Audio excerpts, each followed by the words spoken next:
కృపామయ TV వీక్షకులందరికీ క్రీస్తు పేరిట శుభాలు వందనాలు తెలియజేస్తున్నానండి. దేవుడు యుద్ధం చేస్తాడా? దేవుడు యుద్ధం చేయమని చెప్తాడా? మనతో కూడా దేవుడు యుద్ధం చేస్తాడా? మీరు మీ యుద్ధం కొనసాగించండి, నేను కూడా తర్వాత వచ్చి జాయిన్ అవుతానని చెప్తాడా?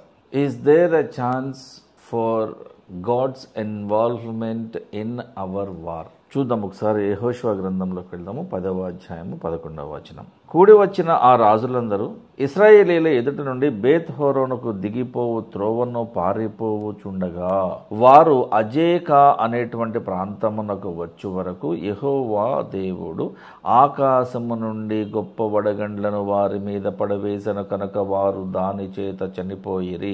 ఇశ్రాయేలీలు కత్తి వాత చంపిన వారి కంటే ఆ వడగండ్ల చేత చనిపోయిన వారి సంఖ్య ఎక్కువగా ఉన్నది. అనగా యెహోషువ చేసిన యుద్ధములో దేవుని ప్రమేయము స్పష్టంగా కనిపిస్తున్నది. యుద్ధము యెహోవాదే, గెలిపించేది దేవుడే, గెలిచేది మనమే. అంటే దేవుని యొక్క యుద్ధములో ఆయన యొక్క ప్రణాళిక చొప్పున మనము కూడా యుద్ధము చేయాలి, ఆయన కూడా యుద్ధము చేస్తాడు. కానీ ఆయనే ఎక్కువ విజయాన్ని మనకి చేకూర్చుతాడండి. మనం ఏం చేయాలంటే ప్రేక్షక పాత్ర వహించి ఖాళీ చూస్తూ ఉండాలి అంతే. Because God is the one who gives us the victory, the right victory in the very right time over our enemies. మన శత్రువులను మనకు అప్పగించేది ఆయనే, మనతో పాటు ప్రయాణం చేసేది ఆయనే. మీ ఇబ్బందుల్లో, మీ సమస్యల్లో దేవుడు మీకు ఎప్పుడూ తోడుంటాడు. కానీ ఉన్నాడా లేడా నాతో నా జీవితంలో అనే విషయం మనకి తెలియదు. ఎలా తెలుస్తుంది అంటే నీకు ఇబ్బంది వచ్చినా ఇబ్బందిగా అనిపించడం లేదు, శ్రమలు వచ్చినా కూడా ఆనందంగానే ఉంటున్నావు అంటే దాని అర్థం దేవుని యొక్క దీవెన నీ మీద ఉన్నది, ఆయన ఆశీర్వాదం నీ మీద ఉన్నది, ఆయన పంపిస్తున్న నెమ్మది, ప్రశాంతత, సమాధానము నీ జీవితంలో మెండుగా నిండుగా ఉన్నది. కాబట్టే నీ అనారోగ్యము అనారోగ్యంగా అనిపించడం లేదు, ఇబ్బందులుగా అనిపించడం లేదు, అవమానము కూడా నిన్ను ఎక్కువగా ఇబ్బంది పెట్టడం లేదు. అంటే దేవుడు నిన్ను కన్విన్స్ చేస్తున్నాడు. It's okay my dear child, accept చేయి దీన్ని. నీకు మరింత ఘనత నేను తీసుకొని వస్తాను, మరింత గౌరవాన్ని ఎక్కడ పోగొట్టుకున్నావో అక్కడే నీకు మరింత గౌరవాన్ని నేను సంపాదించి పెడతాను. నన్ను నమ్ము, నీ మౌనము నీకు మేలు చేస్తుంది అని దేవుడు మనతో మాట్లాడుతూ ఉంటాడు. మనకి ఆ మాట వినపడదు, కానీ మన మనసు కన్విన్స్ అవుతూ ఉంటుంది. కాబట్టి మీరు గమనించండి, మన ప్రతి సమస్య దేవునికి తెలిసే ఉన్నది, మన ప్రతి విధమైన కష్టము దేవునికి తెలిసే ఉన్నది. నేను ఎంతో కష్టపడి చదివానండి, నాకు ఉద్యోగం రావడం లేదని బాధపడేటువంటి విశ్వాసులు ఉన్నారు.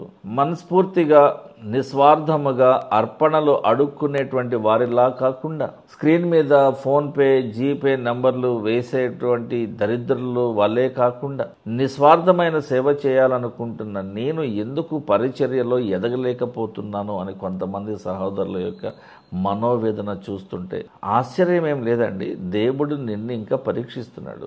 నువ్వు నిజంగా సేవ చేయడానికి సిద్ధపడి ఉన్నావా లేవా అని నిన్ను పరీక్షిస్తూ ఉన్నాడు. దేవుడు మనల్ని చాలా ఎగ్జామిన్ చేస్తాడండి. దేవుడు నేను పరీక్షిస్తున్న సమయంలో నీకు శ్రమలు మరింతగా మల్టిప్లై అయిపోతాయి, విస్తరించుతాయి. అయినా భరించాలి. నువ్వు క్షమించలేకపోతే, భరించలేకపోతే, సహించలేకపోతే, తట్టుకోలేకపోతే, నీ దగ్గర ఓర్పు సహనము లేకపోతే, అవమానాలను నువ్వు యాక్సెప్ట్ చేయలేకపోతే నువ్వు సేవకి పనికిరావు అని దేవునికి ఇండైరెక్ట్గా చెప్తున్నాడు. అక్కడ నీ పరిచర్య అనేటువంటి ఆత్మీయ యుద్ధంలో నీకు సహాయం చేసేది దేవుడే. ప్రతి విషయంలో మనం ఆయన మీద ఆధారపడాలి. చిన్న ప్రార్థన కొరకే తలలోంచుదామండి. పరలోకమందున్న మా తండ్రి, మా ప్రార్థన ఆలకించండి ప్రభువా. ప్రతి విషయంలో దేవా మేమందరము మీ మీదే ఆధారపడి ఉన్నాం ప్రభువా. ఎన్నో విధమైన సమస్యల నుండి, ఎన్నో ప్రమాదాల నుండి మాకు తెలియకనే మమ్మల్ని కాపాడుతూ వస్తున్నావు దేవా. మాకు తెలిసిన ఇబ్బందులు, ప్రమాదాలు కొన్నే అయితే ఆ ప్రమాదం ఏంటో, ఆ సమస్య ఏంటో, ఇబ్బంది ఏంటో, అనారోగ్యం ఏంటో మాకు ఇంకా తెలియబడక ముందే నీవు వాటి నుండి మమ్మల్ని తప్పిస్తూ వస్తున్నావు ప్రభువా.